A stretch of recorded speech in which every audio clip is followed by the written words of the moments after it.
This is Design30. Welcome to another episode of the Design30 podcast. In this podcast, I provide strategies and tools to improve creativity, innovation, and overall design confidence. Today, this will be a somewhat short episode. I'm fairly busy at the moment with a wedding coming up soon and a move happening in the next few days. So I will quickly run through this topic and hopefully you can still find some use of it. So before we get into that, this episode is once again sponsored by Viper Outdoor Tools. There are lots of options out there, so Viper Outdoor Tools takes the time to develop tools that are a balance of tough, light, and smart, leaving out the fluff. Shop now at viperoutdoortools.com. Okay, so today I will be quickly going through this idea of failing fast.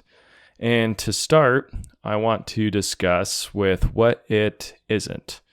What is not failing fast? First of all, failing fast is not making rash decisions on whims. Sometimes people think they just need to figure out whether something's going to work, and they come up with a bad idea or a bad design that they just have some gut feeling about, and they think that's how you fail fast. Failing fast is also not attempting to perform as many tests as possible without rhyme or without reason. Again, just because you're trying to test some random feature doesn't mean it's actually useful, doesn't mean that you're testing the right things. So you don't want to just test without reason or without a plan. It's also not putting bad products in the hands of users and hoping to learn something from that. A bad product doesn't matter necessarily what it is, but if you put a bad product in the hands of your users, then I'm not sure what you're actually going to learn from that. You'll probably just learn that it's a bad product, which is what you already knew because you didn't put in the time to design it well and to know what you were actually testing with it. And it's also not putting tight or unrealistic timelines on your project. Sometimes you'll get this pressure of, well, you just need to do something, fail fast, figure things out. So you put really tight timelines or unrealistic timelines on your projects and look at that as just a way of failing fast, where really what you're doing there is just planning to fail. If you don't plan the right amount of time to make a good, viable product, then you're not actually you will fail fast, but you're not going to learn anything from it. And you're kind of losing the whole spirit and the idea of what failing fast means. It's also not shipping a product just to ship something.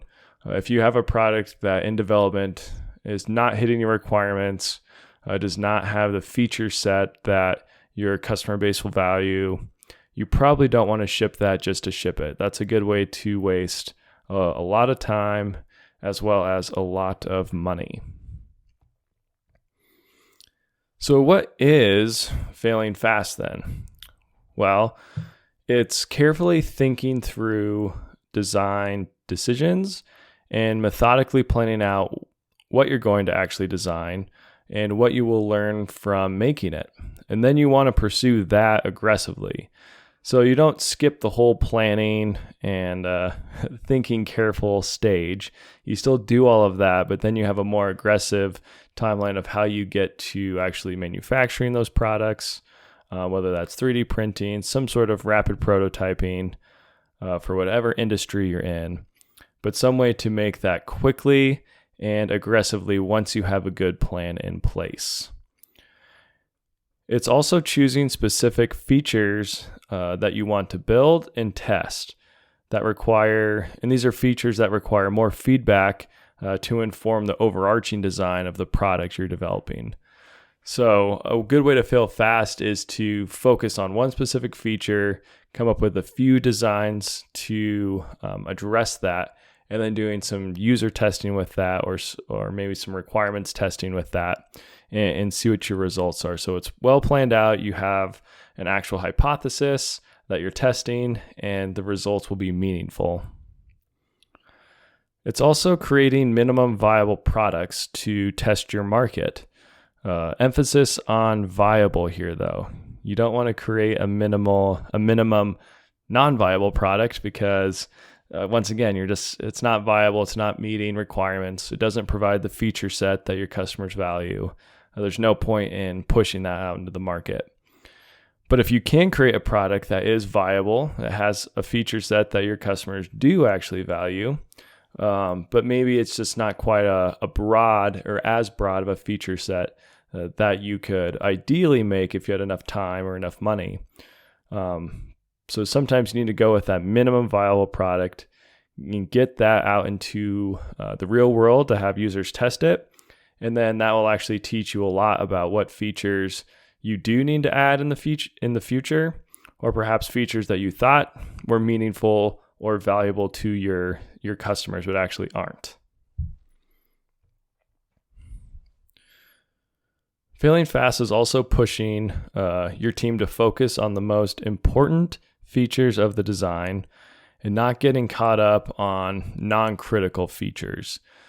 Sometimes it's easy to have a little bit of feature or scope creep or feature creep, and it's easy to get off on tangents with that. And failing fast really pushes on not letting that happen. And that's often where a good manager can see where you're falling into those traps and hopefully cut it off very quickly rather than letting it go on and waste time and waste money. Failing fast is finally also shipping products that still meet a specific customer need and products that will teach you something about the market. So this is somewhat repetitive, but it's something that's good to keep in mind, that you still are shipping a product that meets specific customer needs.